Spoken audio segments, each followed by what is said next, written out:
आप सभी श्रोता मित्रों को नमस्कार। प्रस्तुत है लता शर्मा जी द्वारा लिखित कहानी कलाबत्तू। मनपसंद खाना खाया हो, अपना बिस्तर हो, अच्छी सी किताब हो और बढ़िया तंबाकू वाला मगही पान हो, फिर क्या कहने, समझिए मज़ा आ गया। पान तंबाकू लगभग छोड़ चुकी थी। कमबख्त रज़िया ने फिर आदत डाल दी। अब नहीं छूटता। दूसरे शहर में अकेले हो तो पान की दुकान पर जाने में बड़ा संकोच लगता है। हाँ, साथ में कोई हो तो उसे उकसा कर पान खाने से नहीं चूकती। मगर जो पान रज़िया ने खिलाया वो फिर नहीं मिला। रज़िया से मेरी पहली मुलाकात भरूच स्टेशन पर हुई थी। तब मैं अतुल ग्राम वलसाड में रहती थी और पार्टी की दक्षिण गुजरात आदिवासी निकाय की प्रभारी थी। भरूच, सूरत, बड़ोदरा, अहमदाबाद आना जाना लगा रहता था। दिन भर का काम निपटा कर थकी मादी स्टेशन की साफ बेंच पर बैठी थी। इंटरसिटी का इंतज़ार था। अचानक उसे देखा। चींटी की तरह अपने से 10 गुना बोझ उठाए चली आ रही थी। खट्टन छाप बीड़ी के 2 बड़े बड़े थैले कंधों पर और 2-2 थैले दोनों हाथों में। इधर उधर झुकती डगमगाती वो सीधे इसी बेंच की तरफ आ रही थी। सांवला रंग मगर तीखे नैन नक्श, बड़ी बड़ी आंखें, गहरा बदन। पहले हाथों के थैले ज़मीन पर रखे, फिर कंधों के थैले उतारे। ए बीबी, तनी खिसको ना। कांकती कराहती वो मेरे पास बैठ गई। इंटरसिटी लेट है क्या? नहीं, सही वक्त पर आएगी। खैरियत। वो ऊँ हूँ आए आए करती अपने थैले में से कुछ ढूंढने लगी। आए है, यह माटी मिला बटवा किधर गुम हो गया? ये रहा। शुक्र है। हाय हाय, पन बसना सूख गया, कहीं पान भी ना सूख गए हों। नहीं, पान नहीं सूखे हैं, खैरियत है।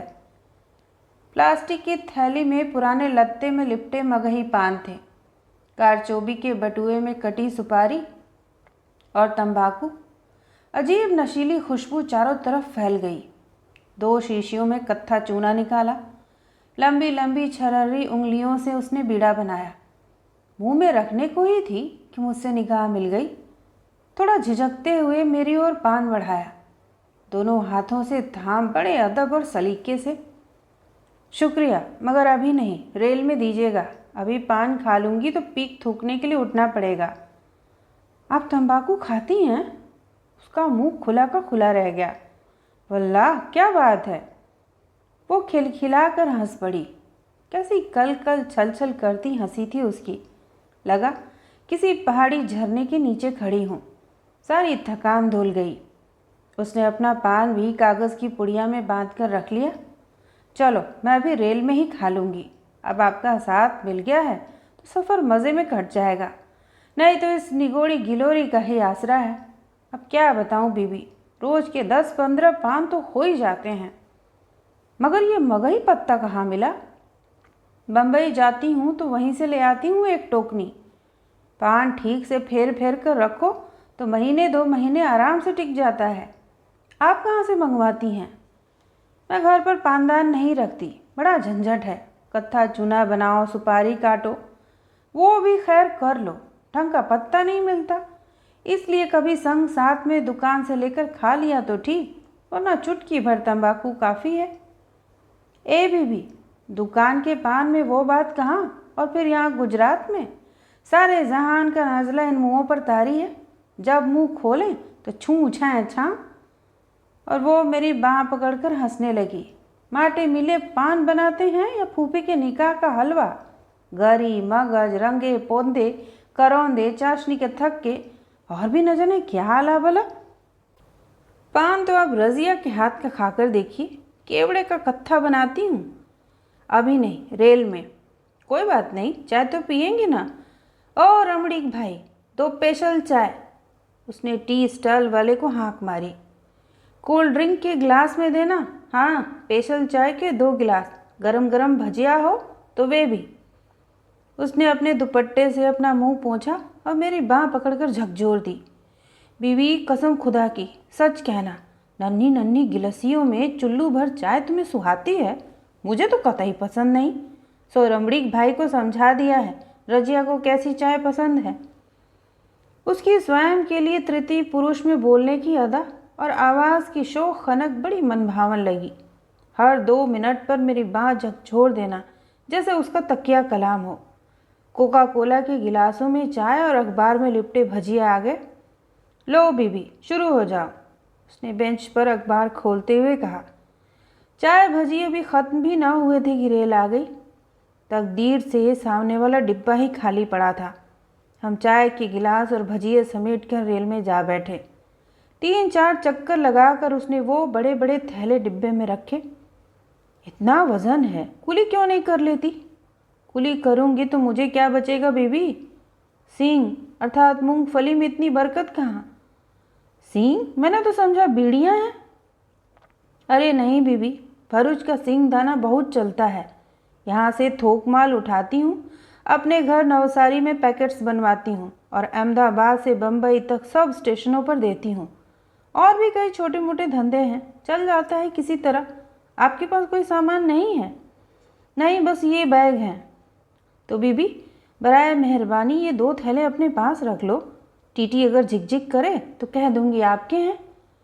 वो मान लेगा कि ये मेरे थैले हैं। अजी, जब रज़िया खुद आपकी है तो थैले आपके ही हुए ना, मुँह को मानना ही पड़ेगा। और वो फिर मेरी बाँह पर झूल गई।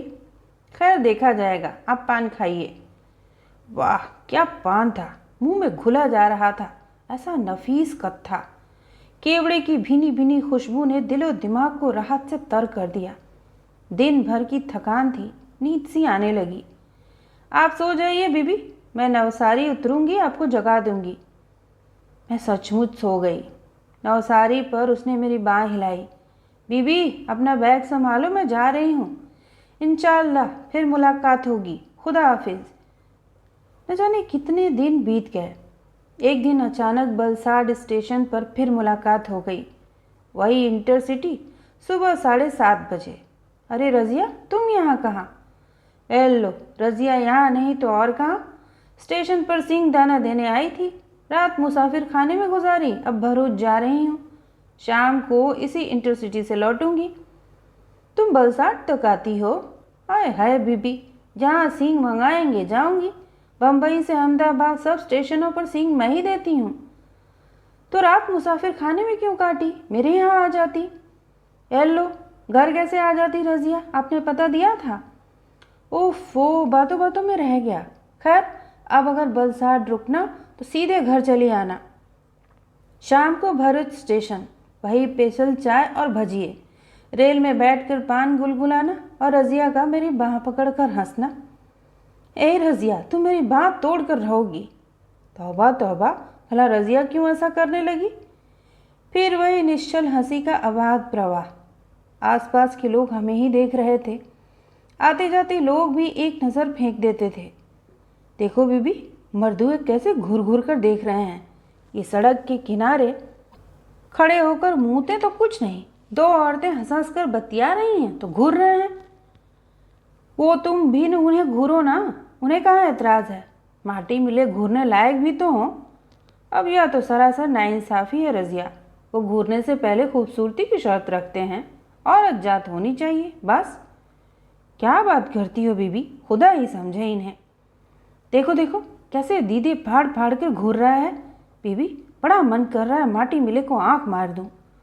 हाय, ऐसा गजब मत करना रज़िया, कम वक्त सर पर ही चढ़ा चला आएगा। हमारी ठिल ठिल में खलल डाला रेल की आमद ने, और रेल में बैठते ही पान। हाय हाय, कैसे मुरझा गए हैं। गर्मी भी तो कितनी पड़ रही है। अब तो नवसारी पहुंचकर ही ताज़ा पान नसीब होगा। प्लास्टिक में पान क्यों रखती हो? गर्मी से गीले लत्ते से भाप निकलती है और पान उबले उबले से लगते हैं, सारा मज़ा मिट्टी हो जाता है। क्या करूं बीबी, गीले लत्ते को प्लास्टिक में न रखूं तो एक पहर भी न चले। मेरे पास खस का बना छोटा सा पनडिब्बा रखा है। अब मैं तो पानदान रखती नहीं, सो पनडिब्बा तुम्हारे लिए ले आऊँगी। गीले लत्ते में लपेट कर पान उसमें रखोगी तो बढ़िया रहेंगे। अगले हफ्ते आइएगा। हाँ, अगर ज़िंदा रही तो। आया है बीबी, तुम्हारी बुरी मुझ पर आ जाए। रज़िया सदके ऐसी बातें क्यों करती हो? उसने अचानक मेरे दोनों हाथ पकड़ लिए।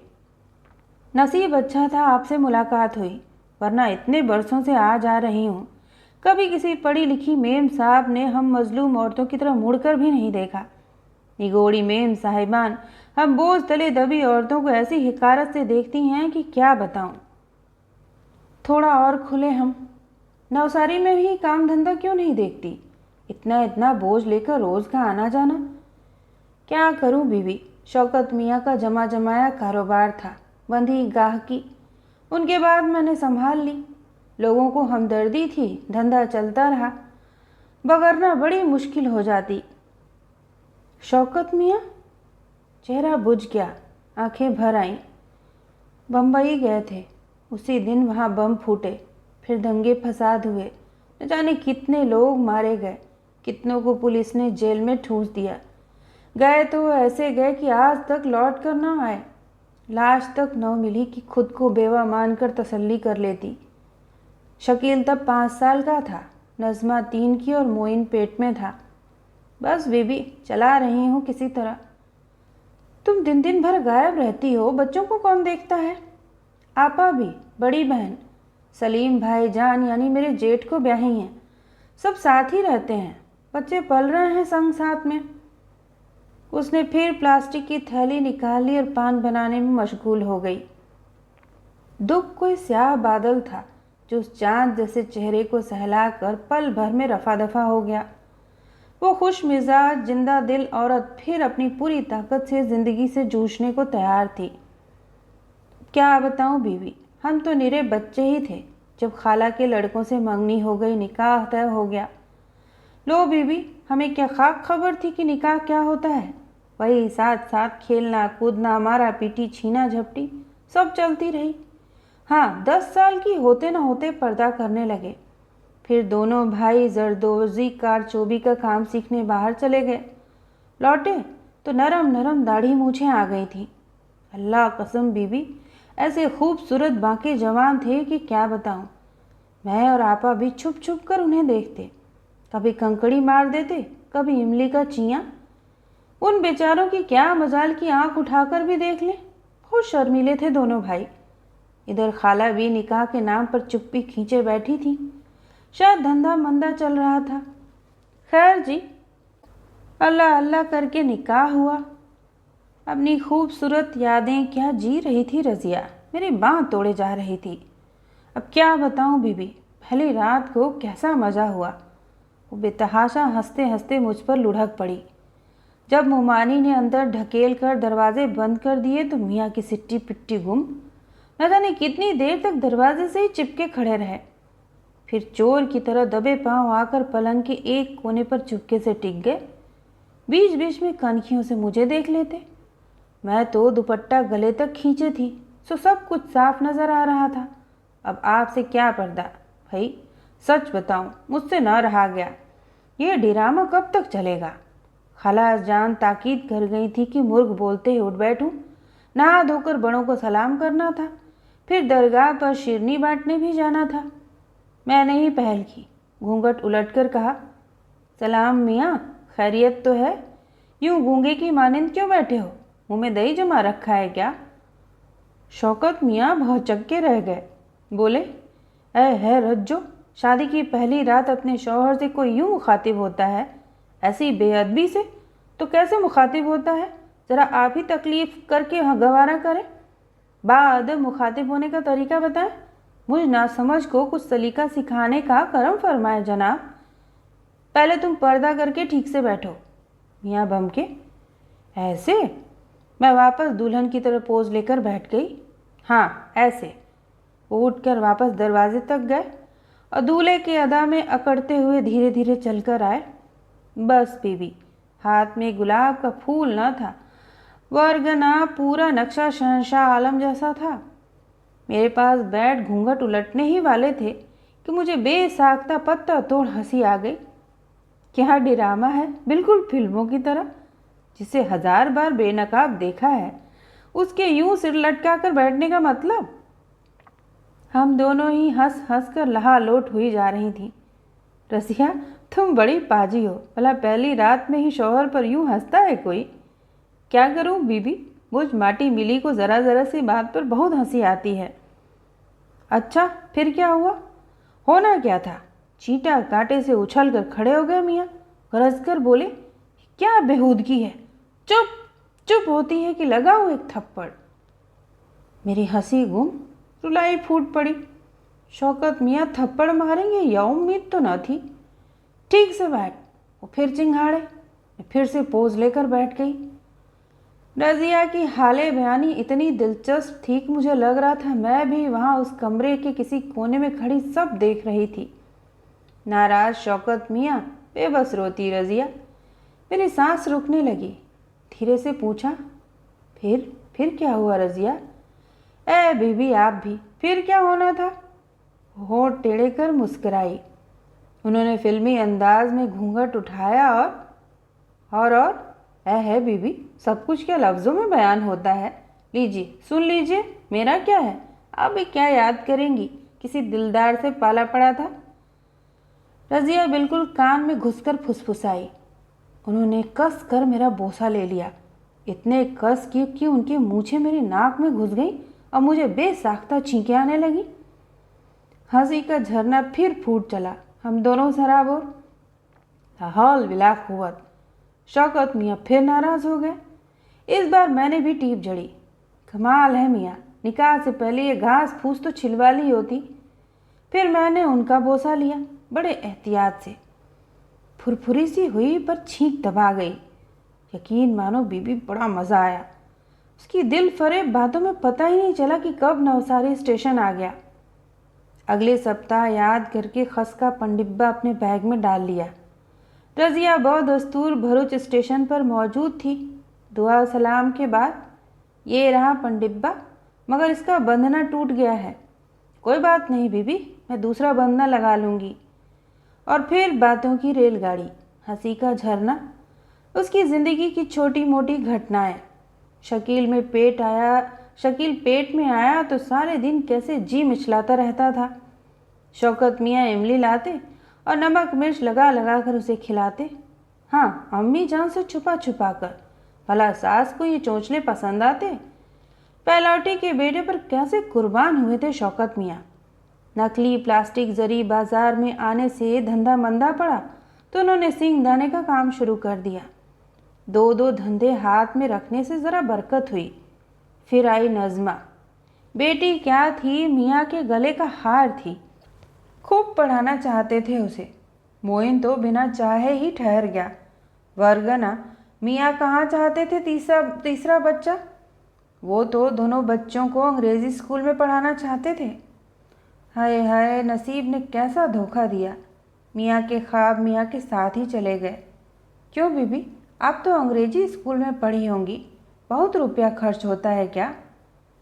खैर, अब इन बातों को लेकर रोने से क्या फ़ायदा। लो भजिए खाओ। है बातों बातों में ठंडे हुए जा रहे हैं। कैसी भरपूर कद्दावर है यह औरत, कितनी तृप्त, अभी भी ज़िंदगी से छलक रही है। जो हो गया सो हो गया, कोई गिला शिकवा नहीं, अपने में मस्त। पत्थर शीशक ज़िंदगी का बोझ फूल की तरह उठाए जा रही है। सलाम रज़िया, तुम्हें सलाम। रज़िया से किश्तों में मुलाकात होती रही, दोस्ती परवान चढ़ती रही। बम्बई में पार्टी का अखिल भारतीय अधिवेशन था, वहीं से थकी मांदी लौट रही थी। फ्लाइंग रानी से आरक्षण था। अपना बैग घसीटती चली आ रही थी कि वही परिचित खिलखिल ठिलठिल सुनाई दी। ए बीबी, इधर भी नजरे इनायत हो जाए। हाँ, यहाँ आइए। अरे आप आइए तो सही, जगह अपने आप मिल जाएगी। आलथी पालथी मारे रज़िया खिड़की के पास जमी थी। उसका खिला चेहरा देखकर थकान की धूल झड़ गई। कैसी हो रज़िया, बहुत दिन बाद मिले। रज़िया तो रोज़ ही आती जाती है, आप कहाँ गायब थी? अल्लाह कसम, सूरत देखने को तरस गए। साबरकांठा गई थी, कैंप लगाया था आदिवासियों के लिए। मैंने देखा उसकी गोद में काला सफ़ेद लाल रेशम और जरी के तार रखे हुए हैं। वो उन्हें बट बट कर डोरियां बना रही थी। ये क्या है रज़िया? कलाबत्तू, राखी आ रही है ना, सो रेशम बट बट कर आपस में गूंथ कर जरी मिलाकर कलाबत्तू की डोरियां बना रही हूँ। अच्छा बिक जाता है। कलाबत्तू जितना बटो उतना ही मजबूत बनता है। लो बीबी, ये सिरा आप थाम लो, ज़रा कसकर पकड़ना, जल्दी काम निपट जाएगा। बड़ी खूबसूरत डोरियां थीं, लाल, काला और सफ़ेद रेशम, सुनहरे रुपहले जरी के तार, तरह तरह के डिज़ाइन, बटने के तरीके में खासी कलाकारी। रज़िया तो कमाल की कारीगर है। क्या कमाल है बीबी, ये काम तो हमारे यहाँ पुश्तों से होता चला आया है। उसने सब ताम झाम समेटकर थैले में रख लिया। ट्रेन चलने वाली थी। वो उतरी और टी स्टाल से वही कोल्ड ड्रिंक के गिलास में स्पेशल चाय और भजिए ले आई। भजिए गर्म थे और खासी मिर्च थी। बड़ा मज़ा आया। चाय भजिए ख़त्म कर उसने गिलास और अखबार समेटकर बाहर फेंके और अपना थैला टटोलने लगी। वाह रज़िया वाह, क्या बात है। जरी के तारों से खस के पुराने पनडब्बे की मरम्मत कर उसे खूबसूरत कलाकृति बना दिया था। पनडिब्बा खोल उसने बड़ी अदा से गिलौरी पेश की। मैंने देखा उसका बंधना कलाबत्तू का था। फिर न जाने कहाँ क्या हुआ, गुजरात छूट गया। मैं दिल्ली आ गई। कहाँ गई रज़िया और उसकी झरने जैसी उन्मुक्त हंसी। कभी बहुत याद आती, कभी महीनों ख्याल ना आता। शायद औरतें पीछे छूटे को भुला देने की कला में माहिर होती हैं, वरना बचपन से लेकर जवानी तक जहाँ काटी, उस घर बार नगर हाट को छोड़कर ऐसी आसानी से नई जगह कैसे जा बसती। वो वक्त गया, वो लोग गए, नई जगह के नए लोग, नए समय के नए तकाजे। दिल्ली देश की राजधानी, दिल्ली की अपनी शैली है, अपनी राजनीति। हमारी पार्टी भी ताल ठोंक कर चुनाव के दंगल में कूद पड़ी। वही पुराना रोग, सत्ता के लिए जोड़ तोड़, तोड़ अधिक जोड़ कम। ये सब मेरे बूते का रोग न था, फिर भी चलता रहा किसी तरह। सुरक्षित सीट से चुनाव लड़ा और देखा कि देश की संसद में बैठी हूँ। और फिर न जाने कितना पानी बह गया गंगा में। पार्टी ने निर्णय लिया कि उन्हें देश को तीसरा विकल्प देना चाहिए। इसके लिए सिद्धांतों से थोड़ा समझौता करना पड़े तो कोई बात नहीं। इधर ये निर्णय, उधर पार्टी के नेता वही दंत नख विहीन वनराज। इस देश में भक्ति पूजा का इतना बोलबाला क्यों है? 40 साल का युवा नेता, कब्र में पांव लटकाए बैठा देश का नेता। सब अपनी कुर्सी के स्थायीकरण की चिंता में दुबले हैं। कोई भी किसी तरह का जोखिम लेने को तैयार नहीं। देश में कहीं कुछ हो, पत्रकार पहले पहुंचते हैं, जनप्रतिनिधि बाद में। 27 फरवरी एक तारीख अचानक उठी और 6 दिसंबर की बगल में जा खड़ी हुई। गोधरा कांड और बाबरी मस्जिद। अयोध्या से लौटते कार सेवकों को जीवित जला दिया। गुजरात बंद। फिर गुजरात की सड़कों इमारतों ने जो देखा वो पत्थर ही देख सकते थे। सूची से मिलान कर घर दुकान फूंकना, गैस सिलेंडर और बिजली के करंट से जीवित जला देना। कितने घर फूंक दिए, कितने लोग मारे गए, कितने लापता हैं, सही सही ब्यौरा मिलना असंभव है। संसद में देश के रक्षा मंत्री ने बयान दिया कि इस तरह के दंगों में बलात्कार तो होते ही हैं, इसमें कौन सी नई बात है। बलात्कार बड़ा मामूली सा शब्द है। जो हुआ शब्दातीत था। गर्भवती का भ्रूण निकाल पाशविक उल्लास से भ्रूण हत्या। गर्भाशय चीर उसमें जलती बोरी ठूंस देना। महीना भर हो गया और दंगे थमने का नाम नहीं ले रहे थे। पूरा गुजरात सुलग रहा था। कभी यहाँ से लपटें उठती, कभी वहाँ से। अंततः वही हुआ जो हमेशा होता है। सेना बुलाई गई और जांच समितियाँ बैठी और सर्वदलीय पर्यवेक्षक दल गुजरात भेजने का निर्णय लिया गया। पर्यवेक्षक दल की प्रथम औपचारिक बैठक में लगा कि नहीं, हम किसी संतप्त प्रदेश की आहत जनता को सांत्वना देने जा रहे हैं। हमें उन कारणों की भी पड़ताल करनी है जिनसे गोधरा फार्मूला जैसी पिष्टोक्तियों का जन्म हुआ। प्रदेश के सांसद राजधानी में जा डटे और सरकार चौकन्नी हो गई। ऐसे में दल का स्वतंत्र निष्पक्ष पर्यवेक्षण कितना महत्वपूर्ण है। मगर यहाँ तो खैनी ठोंक ठोंक कर गुजरात के दर्शनीय स्थलों संबंधी जानकारी की अदला बदली हो रही है। कुछ महिलाएं कच्ची कढ़ाई और जाम नगरी बांधनी खरीदने की योजना बना रही थीं। ऐसी हल्की फुल्की बातें करते हम वायुयान से उतरे। ऐसा कतई नहीं लग रहा था कि हम किसी दंगाग्रस्त क्षेत्र में हैं, जहां हजारों आदमी, औरतें और बच्चे अमानवीय ढंग से मार डाले गए हों।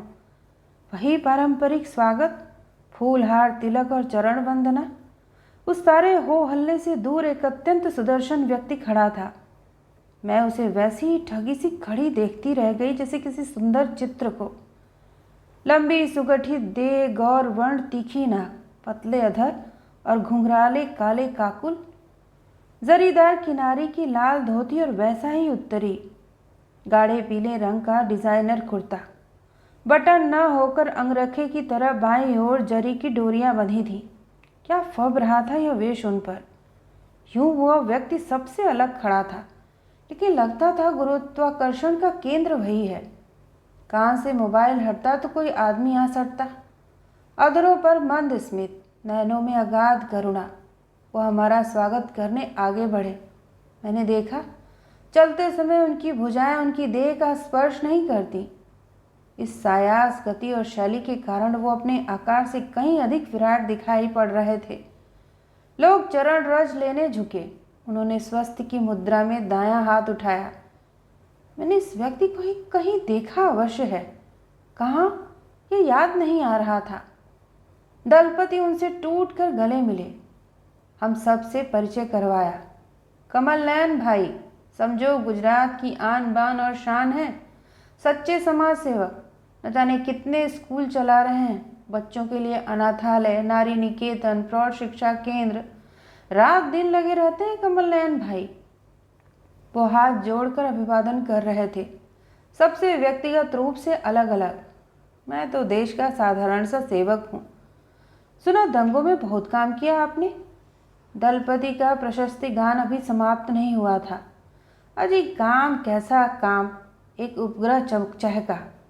न दिन देखा न रात, बस जीप लिए दौड़ रहे हैं। जहाँ मारपीट और दंगा वहाँ कमल नयन भाई। ज़रूरी सामान भिजवा रहे हैं, लोगों के आने जाने का इंतज़ाम कर रहे हैं, ठहरने को जगह दे रहे हैं। क्या नहीं किया। इधर उधर भटकती, समझे ना आप। स्वर धीमा करके। बलात्कार के शिकार औरतों को नारी निकेतन में रखा, बच्चों को अनाथालय भेजा, बहुत भाग दौड़ की, बहुत काम लिया। कमल नयन इन सबसे असंपृक्त दूर क्षितिज पर दृष्टि टिकाए थे। जब प्रशंसा का प्रवाह रुका तो उन्होंने पुनः हाथ जोड़कर निवेदन किया, चलिए अतिथिशाला में पधारिए, स्नान ध्यान से निवृत्त हो लें, फिर चलते हैं पर्यवेक्षण के लिए। अतिथिशाला? जहाँ तक मेरी जानकारी है हमारा प्रबंध राजकीय विश्राम गृह में हुआ है, वहीं चलिए। दलपति को यह विघ्न अच्छा नहीं लगा। वो कमल नयन का आतिथ्य स्वीकार कर चुके थे। अब कमल नयन ने मुझे देखा। राजकीय विश्राम गृह में स्थान कहाँ बहन? मंत्रीगण हैं, अफसर हैं, अन्य कर्मचारी हैं। इस सेवक के रहते आप असुविधा में क्यों रहें? चलिए। ये क्या बात हुई? हमारा कार्यक्रम सुनिश्चित था, राजकीय विश्राम गृह में व्यवस्था अवश्य होगी। एक बार, केवल एक बार इस सेवक को भी आपके आतिथ्य का अवसर अवश्य मिलना चाहिए। आपकी चरण रज से अतिथिशाला पवित्र हो उठेगी। दर्शनीय स्थल है, देश के कोने कोने से लोग आते हैं। कमल नयन आग्रह और विनम्रता की मूर्ति बने खड़े थे। अब दलपति के नथुने फड़कने लगे। अरे भाई, नहाना ही तो है, फिलहाल वहीं चलो, दोपहर में विश्राम गृह चलेंगे। अभी यहाँ से तो चलो, सुबह सुबह ही इतनी गर्मी। और वो चल दिए। दलपति के पीछे दल। विशाल परिसर, बीच में भव्य मंदिर, दाईं ओर अतिथिशाला, बाईं ओर विभिन्न कार्यालय। वस्तुतः दर्शनीय। मकराना का संगमरमर और कुशल शिल्पियों का काम। मधुर स्वर में वार्तालाप करते समय पर एक कदम पीछे हटकर मार्ग दिखाते साथ चल रहे थे कमल नयन। ये व्यक्ति जितना सुदर्शन है उतना ही मिष्टभाषी भी। बड़ी कमनीय लेकिन अपरिचित सी सुगंध लगा रखी थी। बड़ी अच्छी सुगंध लगा रखी है आपने, क्या है? थोड़ा इतस्ततः कर पलके झुका धीरे से बोले, कस्तूरी है। मंदिर में घंटे घड़ियाल बजने आरंभ हो गए। प्रातः आरती का समय हो गया। आप चलें, मैं अभी उपस्थित हुआ। और वो मंदिर की ओर चल दिए। हमारे दल के कुछ सदस्य भी कुलबुलाने लगे, तुरंत मंदिर की ओर चलने के लिए। बाकी पहले स्नान, फिर ध्यान का तर्कते अपने अपने कक्ष में चले गए। सुबह सुबह मुझे केवल 1 कप चाय और 2 मारी बिस्किट की दरकार थी, पर नाश्ते के नाम पर जो सामने आया वो किसी भोज से कम नहीं था। गर्म जलेबियाँ, मालपुए, मूंग दाल का हलवा, केसरिया, दूध, समोसे, कचौड़ी, खमण, पोहे, चाय, कॉफ़ी और हाँ, एक कोने में उपेक्षित से पड़े कॉर्नफ्लेक्स, डबल रोटी, मक्खन और कुछ फल। हमारा दल इस उच्च कोटि के आतिथ्य के साथ न्याय करने में जुट गया। एक कप चाय पियो और ड्राई रोस्ट टोस्ट खाओ। साथ वालों के लिए तो रुकना ही पड़ता है। सो मैं प्याला हाथ में लिए अतिथिशाला का शिल्प देखने लगी। अजंता, कोणार्क, खजुहारो सब उपस्थित थे। बाहर आई, बड़ा सुंदर बगीचा, हंसते खिलखिलाते गुलाब। अरे अभी फूल खिल रहे हैं यहाँ। जो पढ़ा और टीवी पर देखा उससे तो लगा सब कुछ जलकर खाक हो गया। मंदिर में आरती समाप्त हो गई थी और श्रद्धालु जन बाहर निकल रहे थे। माथे पर चंदन टीका, हाथ में तुलसी जल। अच्छी चहल पहल थी। परिसर खूब बड़ा था। पीछे हरियाले खेत थे और दूर, काफ़ी दूर, बड़ी सी 2 इमारतें, मटमैली और बदरंग। वो क्या है? ऐसे स्वच्छ सुंदर परिवेशन में वो 2 पुरानी सी इमारतें बड़ी बेतुकी लग रही थीं। पास से निकल रहे एक सज्जन से पूछा तो पता चला वही तो है बाल गृह और नारी निकेतन। कमल नयन लोगों से घिरे मंदिर से बाहर आए। पूर्ववत मोबाइल कान से सटाए। ये व्यक्ति अपने वातावरण और समय से कितना ऊपर लगता है। मोबाइल हटा और कोई उनके कान से सटा। उन्होंने तुरंत मुड़कर देखा और मुस्कुराते हुए और मेरी ओर बढ़े। दोपहर हो जाएगी बहन, आप थोड़ा नाश्ता करो ना। धन्यवाद, नाश्ता कर लिया। नहीं, आपने ठीक से नहीं खाया। एक नहीं सुनी उन्होंने। अंदर लाए। अत्यंत व्यथित स्वर में आतिथ्य संबंधी कर्तव्यों की अवहेलना पर 1-2 लोगों को डांटा। फिर एक प्लेट उठा, स्वयं भोजन सामग्री सजाने लगे। मैंने प्लेट पकड़ ली। कमल नयन जी, मैं तला हुआ नहीं खाती। उनका मान रखने के लिए एक केला उठा लिया। ओह, उन्होंने अपनी व्यथित दृष्टि मेज पर घुमाई। खमण ढोकले पर भी राई, कढ़ी पत्ते के छौंक का सहृदय छिड़काव था। अब तक हमारा दल डकार युग में पहुंच चुका था। दांत कुरेदनी, मुखवास और पान सुपारी चल रहा था। सुजाता सरकार की हालत खराब थी। वो मुंह में पान भरे इशारों से उसे थूकने की जगह पूछ रही थी। फिर अपने कक्ष की ओर भागी। लौटकर बोली, ओ माँ, गुजरात में शौब मीठा, पान में क्या क्या तो था।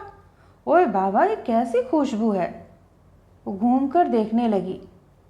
कमल नयन बनारसी तंबाकू किमाम की खुशबू उड़ाते पान गुलगुलाते चले आ रहे थे। अब चलना चाहिए। मैंने दलपति की ओर देखा। वो गंभीर विमर्श में मग्न थे। पता चला द्वारका घूम आने की संभावनाएं टटोल रहे हैं। गाड़ियां तैयार खड़ी थीं। सबसे तुरंत बैठने का आग्रह किया। संयोग, कमल नयन हमारी गाड़ी में। धीरे धीरे नशीली खुशबू ने अपने सम्मोहक जाल में जकड़ लिया। मन न माना और पूछ बैठी, ये बनारसी तंबाकू किमाम वाला पान कहाँ मिला आपको? ओह, उनका हाथ तुरंत कुर्ते की जेब पर गया। मैं खुद ही बनाता हूँ बहन। कत्था केवड़े की कली में रखकर सिझाता हूँ, इसीलिए इतनी खुशबू आती है। बस तंबाकू वगैरह वाराणसी से मंगाता हूँ। मेरे पास और है ना, आप लीजिए ना। क्षमा करें, पहले पूछना चाहिए था। शानदार सफ़ेद छक गाड़ियाँ लाल बत्ती और झंडे से सज्जित उड़ी चली जा रही थीं। आदमी मरने के बाद स्वर्ग या नरक जाता है ऐसा सुना था, पर ये शरणार्थी जीवित ही नरकवास के लिए अभिशप्त थे। इन शिविरों को और कुछ नहीं कहा जा सकता। जो हमने सुना था वो उन्होंने जिया था। सबसे अधिक त्रासद था उन लूटी पिटी औरतों से मिलना। बच्ची, बूढ़ी, गर्भवती, किसी को नहीं छोड़ा था। वो नज़रें झुकाए, मुंह ढांपे दोबारा उन हादसों को बयान कर रही थीं, जिन्हें एक बार पढ़कर ही रोंगटे खड़े हो जाते हैं। बेहद घबराई औरतें, बात बात में रो पड़ने वाली औरतें। रातों रात ये क्या हो गया? कल तक जो पास पड़ोस गली मोहल्लों में रहते थे, अचानक उनकी जान के दुश्मन क्यों बन बैठे? आगजनी और बलात्कार। नसीब वाले थे जो मर गए, बदनसीब हैं जो पीछे छूट गए। बार बार उन शर्मनाक लम्हों को दोहराए जाने के लिए मजबूर। आपने पुलिस थाने में रिपोर्ट करवाई? पुलिस थाने में रपट? उसने आंसुओं से भीगा चेहरा उठाया। पुलिस वहाँ मौजूद थी। उन्होंने ही हमें यहाँ पहुँचाया। सब कुछ देखा उन्होंने, झूठे को भी नहीं रोका। अब रपट लिखाने से क्या? नीची नजरें आवेश में ऊपर उठी और हम पर गड़ी। दलपति, मैं, कमल नयन। नफरत से थूक सर जो घुटनों में गाड़ा तो नहीं ही उठाया। वो अपनी जगह सही है। पुलिस थाने में रपट, या सोचा ही नहीं। और सोचते भी कैसे? इस मारकाट के दौरान पुलिस अपनी ड्यूटी पर मुस्तैदी से डटी थी। यह हादसे इक्का दुक्का घटनाएं नहीं थी। रात के अंधेरे में मुंह दबाकर नहीं हुए थे ये बलात्कार। सूरज की गवाही में चौराहे पर खुलेआम मनाया गया सार्वजनिक उत्सव जैसा कुछ था यह। हम दूसरी ओर मुड़े। दूसरी दर्दनाक कहानी। जिसने आपकी बेटी पर हत्या की उसे पहचानते हैं आप? जी। तो फिर पुलिस थाने में रपट क्यों नहीं लिखवाई? दलपति को लगा कि बातचीत सही दिशा में नहीं जा रही। हमें केवल शरणार्थी शिविरों का निरीक्षण करना था। सबको सरकारी सहायता पूरी मिल रही है या नहीं, खाने पीने रहने का प्रबंध ठीक है या नहीं, इससे आगे की बात हमारे अधिकार क्षेत्र में नहीं आती। इस तरह एक एक से जिरा करती रही तो दिन भर यहीं बीत जाएगा। चलिए आगे चलिए। मैं स्तब्ध। तो क्या हम यहाँ दर्दनाक कहानियों के नमूने इकट्ठे करने आए थे? किसी निष्कर्ष पर पहुँचाना हमारा लक्ष्य न था। हमारे अधिकतर साथी अत्यंत विचलित थे। सुजाता सरकार उबकाइयाँ ले रही थी।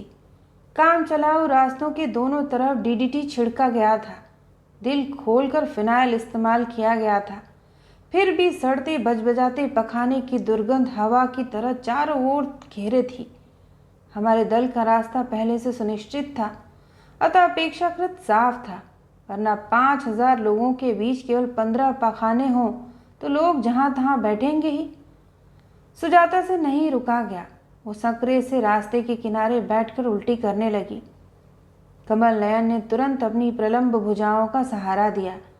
बोले, अब आप विश्राम गृह में चलिए। देखिए सुजाता बहन की क्या हालत हो रही है। मैं प्रत्येक शिविर से कुछ प्रतिनिधियों को वहीं बुलवा देता हूँ। यह अधिक सुविधाजनक रहेगा। सुविधा कौन नहीं चाहता? अधिकतर सदस्य तुरंत सहमति में सिर हिलाने लगे। इधर गर्मी, बदबू और मक्खियाँ हलकान किए थीं। आप सब सुजाता को लेकर जाएं, मैं अकेली ही शिविर देख लूँगी। नरोडा, पाटिया, खानपुरा भी जाना चाहती हूँ, मुझे देर हो जाएगी। अन्य सदस्य भी बड़बड़ा उठे। हाँ, आप लोग चलें। अब जब आए हैं तो सब कुछ देखभाल कर ही जाएंगे। कमल नयन ने शांत स्वर में स्थापना दी। 2-2, 4-4 लोगों को यहाँ वहाँ नहीं छोड़ा जा सकता। हमें सुरक्षा व्यवस्था के बारे में भी सोचना है, जैसा दल के नेता कहें। दल के नेता द्वारकाधीश के चरणों में प्रणाम निवेदन करने द्वारका जाना चाहते थे। अब इतनी दूर आए हैं तो ये तीर्थ भी कर लें। उन्होंने तुरंत पांव पीछे लिए। जो अब तक मुंडेर पर बैठे थे विपक्ष के पाले में जा कूदे। अरे भाई, डाक बंगले में बैठकर उनकी बात सुनने में क्या हर्ज है? बिल्कुल एकांत में, तसल्ली से हम सब सुनेंगे उनकी बात। जरा सुजाता की तरफ भी देखो। ठीक है, आप सब चलो। ये जगह मेरी जानी पहचानी है। मुझे कुछ काम है, निपटाकर डाक बंगले पहुंचती हूँ। 2 पुलिस वाले और 2 अन्य सेवक मेरे साथ चलने को तत्पर। मुझे यह तामझाम नहीं चाहिए। मैं क्षमा कीजिएगा। कमल नयन सीधे मुझसे बात कर रहे थे। क्या ये मेरा भ्रम था? उन शांत सुंदर आंखों में प्रचंड क्रोध की लपटें, दांतों की विकट हिंस किटकिटाहट। ना, वो तो सदा की तरह शांत रस बरसा रहे थे। बहन, आप नहीं जानती बाहर क्या हो रहा है। शहर में गोलियां चल रही हैं, बम फूट रहे हैं। हम आपको यहाँ वहाँ अकेले कैसे जाने दें? आखिर आपकी सुरक्षा हमारा दायित्व है। उचित होगा आप अपने दल के साथ साथ रहें। इतना स्नेह भीगा स्वर, लगा जैसे हाथ पकड़कर सहला रहे हों। दंगे फसाद में ऐसे व्यक्ति ही काम आते हैं। उधर सुजाता मछली की तरह तड़पी और पुनः औंकने बैठ गई।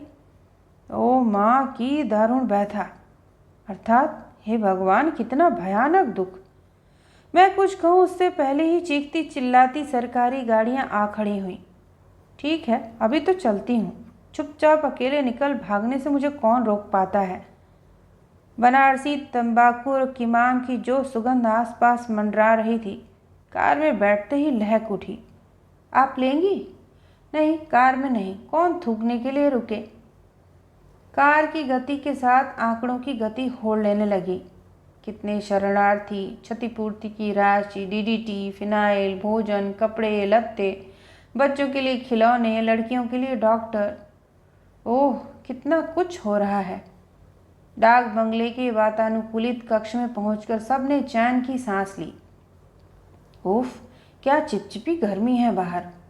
सुजाता के लिए डॉक्टर बुलवाया। शीतल जल, गर्म चाय, नींबू पानी आने लगे। अभी वो लौटे भी नहीं थे कि पधारिए, भोजन तैयार है कि हाँक लग गई। डाक बंगले का भोजन अतिथिशाला के नाश्ते की टक्कर का ही था। कढ़ी चावल, खीर, पूड़ी, मटर पनीर, भरवा शिमला मिर्च, दही बड़े, सलाद, छाछ, अचार क्या नहीं था। लोग तुरंत आचमन कर धर्म क्षेत्र तक आ डटे। थोड़ा कढ़ी चावल पेट में डाल मैं चुपचाप बाहर निकली। देखा, पुलिस और अन्य सेवक बड़ी तत्परता से घूम रहे हैं। कमल नयन मोबाइल कान से सटाए सिर हिला रहे हैं। मुझे देख लिया, तुरंत आगे बढ़े। मंथर गति से तैरते से भुजाएं देह से अलग नौकायन करती सी। अब समझ में आया, ये व्यक्ति अवश्य रामलीला में भाग लेता होगा। सुबह से ही जो कहीं अति परिचित सा लग रहा था, पहचान में आ गया। यह मधुर मंद मुस्कान, निरंतर आश्वस्त करती स्वस्थ मुद्रा। पास आया तो मैंने पूछा, आप कभी रामलीला में भाग लेते थे? एक क्षण को मुस्कान खिसकी, फिर वापस आ चिपकी। जी हाँ, और सदा श्री राम का स्वरूप भरता था। गर्व और श्रद्धा से तनी देह और लंबी लगने लगी। उन्होंने अपने केश संवारे, उत्तरीय ठीक किया। बड़ी जल्दी भोजन कर लिया आपने, अच्छा नहीं लगा? कुछ विशेष खाना चाहें तो व्यवस्था हो सकती है। धन्यवाद, जितना खा सकती थी खा लिया। तो लीजिए, पान खाइए। उन्होंने कुर्ते की जेब से पनडिब्बा निकाला। जरी के तारों से कसा खस का पनडिब्बा खोल उन्होंने बड़ी अदा से गिलौरी पेश की। मैंने देखा, उसका बंधना कलाबत्तू का था। तो यह थी लता शर्मा जी द्वारा लिखित कहानी। सुनने के लिए आप सभी का धन्यवाद।